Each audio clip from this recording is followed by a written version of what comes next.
नमस्कार मित्रों, मैं Mool Mantra classes Sultanpur Golaghat GS faculty Mahendra sir. आइएगा, हम लोग प्राचीन इतिहास स्टार्ट कर चुके हैं, जिसमें प्राचीन इतिहास का फर्स्ट वीडियो हम डाल चुके हैं, जिसमें मैंने आपको बताया है प्राचीन इतिहास के बारे में, अर्थात इतिहास क्या होता है, इतिहास को कितने भागों में विभाजित किया गया है। और उसी क्रमबद्ध में हम लोग देखेंगे पाषाण काल, दूसरा वीडियो, जिसमें हम पाषाण काल को बताएंगे आपको।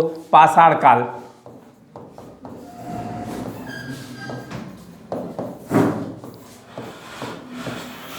यह है पाषाण काल। पाषाण काल का अर्थ ही होता है कि पत्थरों के द्वारा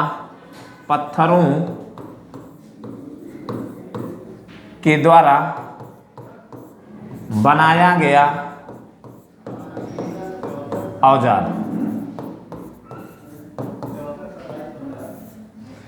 यह है पत्थरों के द्वारा बनाया गया औजार। अब आइएगा, हम आगे बात करते हैं पाषाण काल। पाषाण काल को 3 भागों में हम विभाजित कर देते हैं, जिसमें 3 भागों में विभाजित किया गया। तो पहला है पूरा पाषाण काल, मध्य पाषाण काल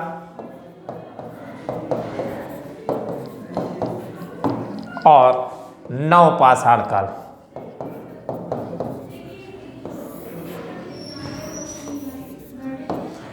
मित्रों, मैं ये बता दूं कि अगर ये विभाजन करना आप जान गए तो श्योर है पाषाण काल आपका फिनिश होने में बहुत समय नहीं लगेगा और समझने में भी बहुत समय नहीं लगेगा। तो आइएगा, थोड़ा सा हम दूसरा पेज लेकर इस पूरा पाषाण काल को हम समझाने का प्रयास करते हैं, विभाजित करने का प्रयास करते हैं, क्योंकि पूरा पाषाण काल का काल अत्यधिक लंबा होने के कारण इसको हम 3 भागों में विभाजित करते हैं। और ये मध्य पाषाण काल अलग है, नव पाषाण काल अलग है। तो आइएगा, हम दूसरा पेज ले लेते हैं। दूसरे पेज की अगर हम बात करें तो यहाँ पे हम पूरा पाषाण काल को हम समझाने का प्रयास करते हैं। पूरा पाषाण काल, इस पूरा पाषाण काल का काल अत्यधिक लंबा होने के कारण हम इसे 3 भागों में विभाजित करते हैं। ये 3 भाग कौन सा है? निम्न पूरा पाषाण काल, ये हुआ। ध्यान दीजिएगा, यहाँ पे एक चीज ये लगा है पूरा, ये इंपॉर्टेंट हो जाता है ये। उसके बाद मध्य पूरा पाषाण काल, फिर तीसरा है उच्च पूरा पाषाण काल। ये 3 भागों में विभाजित किया गया है, जिसमें ये शब्द देखिएगा पूरा लगा है। तो ये ध्यान दीजिएगा, इतना तीनों को पढ़ने के बाद फिर हम बात करेंगे मध्य पाषाण काल की, फिर हम बात करेंगे नव पाषाण काल की, नव पाषाण काल की बात करेंगे। लेकिन पहले इतना हम समझेंगे। तो इतना पहले समझने के लिए आइएगा, किन किन नामों से जाना जाता है इस चीज को हम देख लेते हैं। तो यहाँ पे इसको हम कोर संस्कृत के नाम से जानते हैं,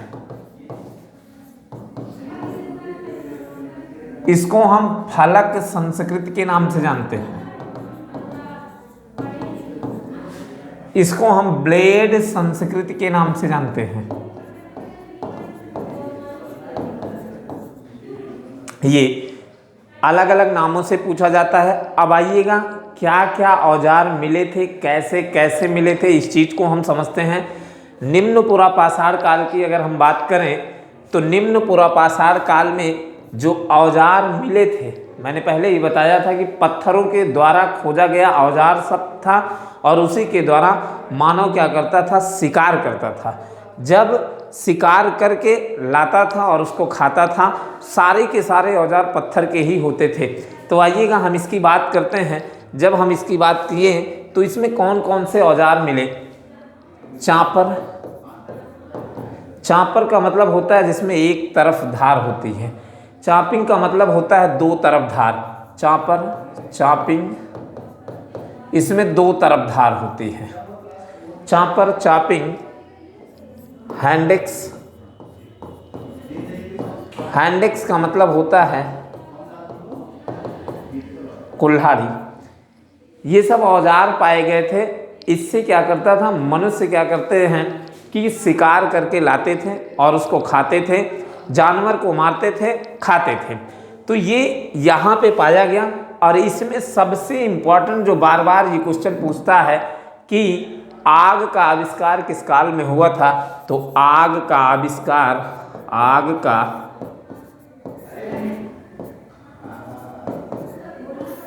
आविष्कार इसी निम्न पुरापाषाण काल में हुआ था। एग्जाम में पूछता है कि आग का आविष्कार किस काल में हुआ था, तो निम्न पुरापाषाण काल में ही हुआ था।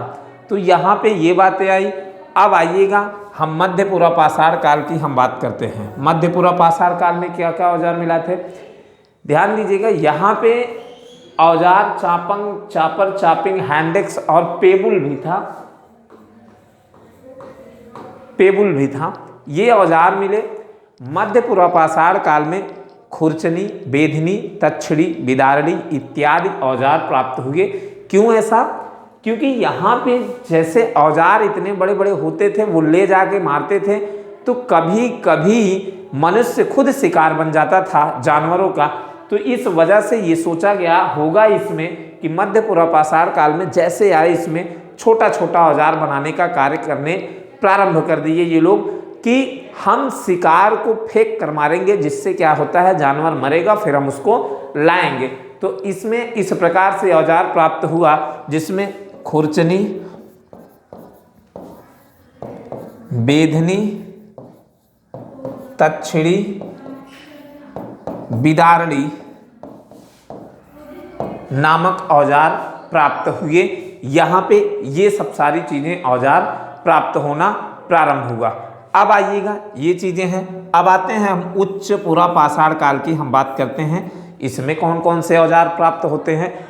उच्च पुरापाषाण काल में ध्यान दीजिएगा, कभी कभी एग्जाम में पूछता है, पहला जो इंपॉर्टेंट हो जाता है मातृ देवी की मूर्तियां किस काल में मिली। तो ध्यान दीजिएगा मातृ देवी की मूर्ति भी उच्च पुरापाषाण काल में प्राप्त होती है। और क्या इसमें क्या होता है, फलकदार औजार। ध्यान दीजिएगा, हम फलक या धारदार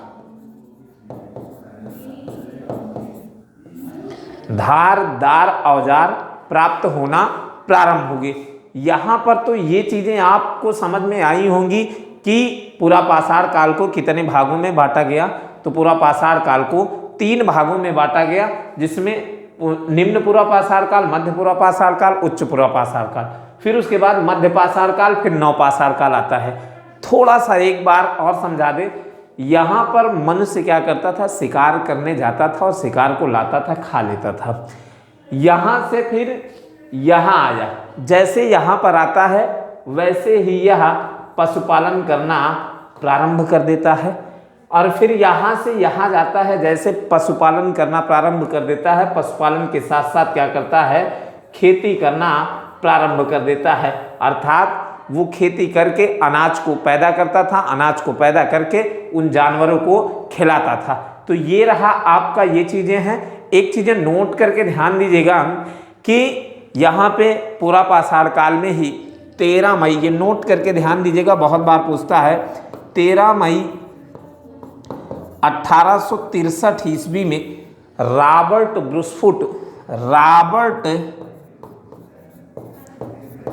ब्रूसफुट के द्वारा चेन्नई के पल्लवरम नामक स्थान पर पहली बार चाकू के तीर या फलक, वो पत्थर के औजार थे, खोजे गए थे। तो ये चीज़ें हैं, इतनी ये पुरापाषाण काल की बात है। अब आइएगा हम बात करते हैं मध्यपाषाण काल की, हम बात करते हैं। तो आइएगा मध्यपाषाण काल की बात करते हैं। मध्यपाषाण काल, मीडियोलिथिक एज की हम बात करते हैं। मध्यपाषाण काल की बात अगर हम करें तो मध्यपाषाण काल में मैंने बताया कि इसकी विशेषता क्या है, पशुपालन। अब आइएगा, इसको कई नामों से जाना जाता है। इस काल को हम माइक्रोलिथिक एज के नाम से जानते हैं, संक्रमण काल के नाम से जानते हैं, मीडियोलिथिक एज के नाम से जानते हैं। और आइएगा माइक्रोलिथिक एज, संक्रमण काल, उसके बाद लघु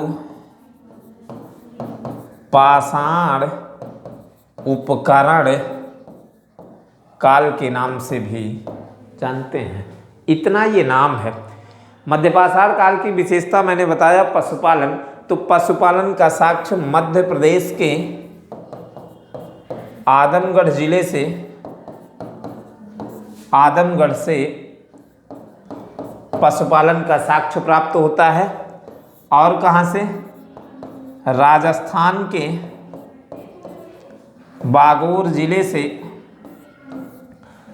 पशुपालन का साक्ष्य प्राप्त होता है। ये मध्य पाषाण काल की विशेषता है। और क्या? नर्मदा नदी घाटी, नर्मदा नदी घाटी से मानव का प्रथम साक्ष्य प्राप्त होता है। नर्मदा घाटी कहाँ है? मध्य प्रदेश में है। तो ये चीज़ें हैं इनकी विशेषताएं। अब और भी इनकी विशेषताएं हैं। क्या क्या विशेषताएं हैं इसको भी हम देख लेते हैं। हम लोग पढ़ते हैं रेखा गणित। रेखा गणित में बहुत सारे चित्रांकन मिलते हैं, जिसमें हम त्रिभुजाकार, आयताकार, वर्गाकार, लंबाकार, प्रक्षेपास्त्र इत्यादि चित्र बने होते हैं। तो इन मध्य पाषाण काल में जितने भी छोटे छोटे औजार अर्थात नक्काशी जिसे हम कह सकते हैं, तो नौचंद्राकार, त्रिभुजाकार, आयताकार, वर्गाकार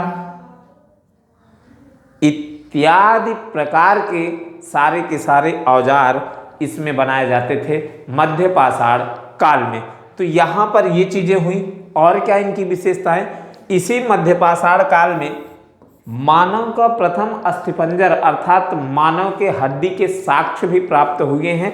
कहाँ से प्राप्त हुए? 3 स्थान बहुत इंपॉर्टेंट हो जाते हैं मध्य पाषाण काल में, जिसमें प्रतापगढ़ के उत्तर प्रदेश में है। ये प्रतापगढ़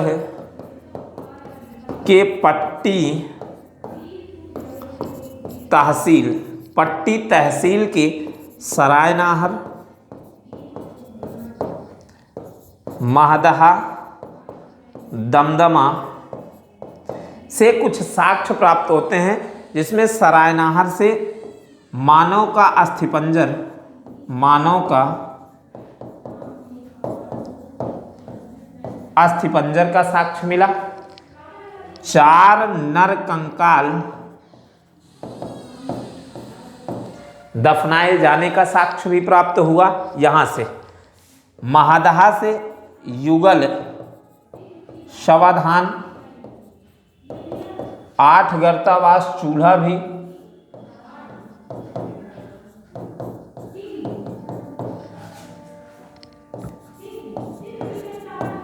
चूल्हे का मतलब गर्तावास का मतलब गड्ढे के घर, गड्ढे में बनाया गया चूल्हा। तो यही चीज़ें होती हैं। महदहा से युगल समाधान, युगल का मतलब जोड़ा। दमदमा से 3 युगल सवा धान का साक्ष्य प्राप्त होता है। ये मध्य पाषाण काल की कुछ विशेषताएं हैं जो आपके एग्जाम के लिए बहुत इंपॉर्टेंट हो जाती हैं। अब आइएगा हम बात करेंगे नव पाषाण काल की बात। मित्रों ध्यान दीजिएगा, थोड़ा सा राइटिंग प्रॉब्लम है लेकिन ये धीरे धीरे सही हो जाएगा, तो इसके लिए आप निश्चिंत रहिएगा। जहां ना समझ में आएगा वहीं आप कमेंट कर दीजिएगा, ताकि हम दोबारा उसमें सुधार कर सकें, बता सकें आपको कि हाँ ये चीज़ें लिखी गई हैं। तो आइएगा हम बात करते हैं अब नव पाषाण काल की। हम बात करते हैं नव पाषाण काल।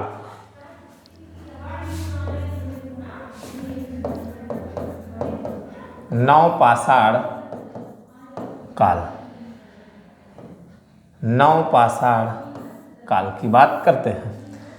नव पाषाण काल की हम बात करेंगे, जिसमें नियोलिथिक एज की हम बात करते हैं।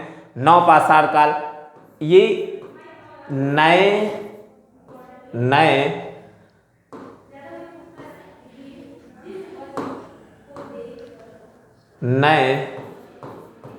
चकमक उद्योग की बात करता है। नए चकमक उद्योग, मैंने पहले ही बताया था कि नवपाषाण काल में कृषि कार्य शुरू हो गया था, खेती करना प्रारंभ हो गया था। तो नवपाषाण काल की विशेषता है कि ये ध्यान दीजिएगा, खेती करना प्रारंभ, पशुपालन का व्यापक स्तर पर प्रयोग किया गया। अब जब खेती करना प्रारंभ कर दिया गया तो खेती से पूछता है मानव का प्रथम अनाज कौन सा था? तो ध्यान दीजिएगा, मेहरगढ़ बलूचिस्तान से जौ का साक्ष्य प्राप्त हुआ। उसके बाद जौ के बाद गेहूं का साक्ष्य प्राप्त होता है। तो ध्यान दीजिएगा, ये तो जौ का साक्ष्य प्राप्त हुआ, गेहूं का साक्ष्य प्राप्त हुआ। चावल का साक्ष्य ध्यान दीजिएगा, प्राचीनतम साक्ष्य चावल का कोल्डिहवा जो प्रयागराज में है, उत्तर प्रदेश में, अर्थात इलाहाबाद से ये प्राचीनतम साक्ष्य। यही चावल का साक्ष्य जो नवीनतम साक्ष्य जो मिलता है, नवीनतम साक्ष्य जो मिलता है वो संत कबीर नगर के लहुरा देव से ये साक्ष्य प्राप्त होता है। ये गेहूं चावल का साक्ष्य है। अब आइएगा, एक जगह ध्यान दीजिएगा, हम लोगों ने सुना है मानव का प्रथम पालतू पशु क्या था? कुत्ता था। और मानव द्वारा सबसे प्रथम पाई जाने वाली धातु कौन सी थी? तांबा थी। कौन थी?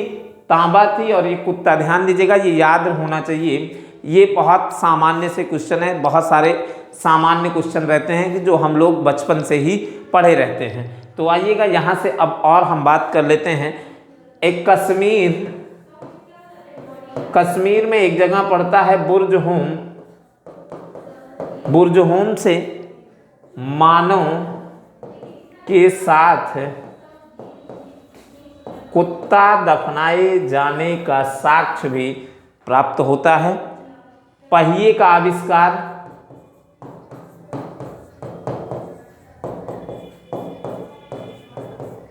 इस नवपाषाण काल में दिखाई देता है। तो कहने का मतलब नई नई चीज़ों की खोज नवपाषाण काल में स्पष्ट रूप से दिखाई देने लगती हैं। तो हमें उम्मीद है, आशा है कि आपको ये समझ में आया होगा। और लाइक करिएगा, शेयर करिएगा, कमेंट करिएगा। मित्रों, कहीं भी अगर आपको लगे कि हाँ हमारी भाषाएं नहीं समझ में आई हैं तो आप ज़रूर कमेंट करिएगा, ताकि हम अपनी भाषा में सुधार करें, लिखावट में धीरे धीरे हम सुधार करेंगे। और इसके आगे, अब मैंने पहले इतिहास को बताया, इतिहास को विभाजित किया, फिर उसके बाद पाषाण काल को विभाजित किया। अब बात करेंगे भारतीय इतिहास के स्रोत की बात करेंगे, वो हम नेक्स्ट वीडियो में, ऐसे हमारा वीडियो क्रमबद्ध जाता रहेगा। बहुत बहुत धन्यवाद। जय हिंद, जय भारत। Thank you.